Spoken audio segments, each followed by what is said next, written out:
akwai wani da ya zama wajibi mu jinjina masa kuma ɗan dirama ne, shine baban Cinedu. Kullum muna faɗa ita makarantar mu bambancinta da raguwar makarantu ba ta saba a ita jin sharrin mutane a bakinta ba. Yawa Allah ce mana ya wasu sama'a rafa'aha wa wada al-mizan, ya ce mana Allah ta daga fil mizan. Allah ya daga sama ya kawo ma'auni ya ajiye ce kuma kada mu ƙetare ma'auni da Allah ya ajiye. To mun faɗa mun ce yan drama can gurin sun yi ba daidai ba, nan sun kuma dama makasudin da ya sa muke wa'azi ga kowa shine kowa ya gyaru.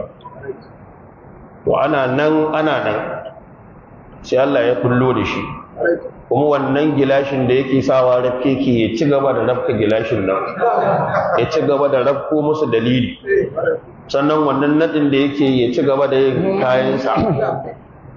In Allah ya ga damar taimakon addini wanda duk baka yi tsammani wa sai ya amfani da shi. Shi Allah haka yake lamarinsa. Kun ga an daɗe ana musariyawu tsakanin malaman da suka karanta comparative da wasu daga cikin wancan ɓangaren, amma hankalinsu bai tashi ba sai da ya kullu, saboda su suna ganin renin wayo ma na ƙarshe. Ya za a ce wanda yake harka kaza shi zai fito yana ƙalubalanta su.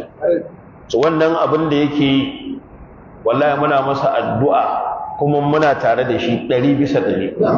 Yawwa saboda haka wani zai ce dan drama, sai mu ce maka ai nan ba drama yake ba, addini yake ba kariya, kuma kariya a lamba ta ɗaya ta ƙololuwa a janibin haƙƙin Allah shine tauhidi.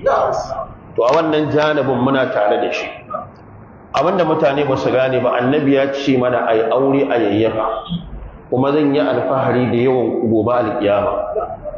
Wallahi duk ƴaƴan da za a haifa in dai za su mutu da tauhidi babu shirka, duk yadda suke da matsala ta mu'amala a rayuwa, wallahi gobe alkiyama annabi sai ya alfahari da su.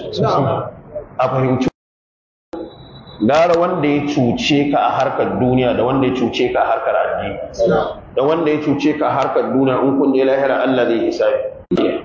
Wanda haka mu daga wannan majalisi wannan dalilai da yake kawowa daga littafi mai tsarki, ka gani ni ba sanin littafi mai tsarki ne ba ko, to dole in yadda a wannan bangaren shi yana iya yin abin da ni ban iya yi. Wanda haka Allah ya saka masa da alheri, ya ci gaba da rafka gilashin nan yadda yake, ya ci gaba da rafko musu dalilai sai sun kawo hujja. Wanda haka Allah ya saka mai da alheri. Bayanin da ya sa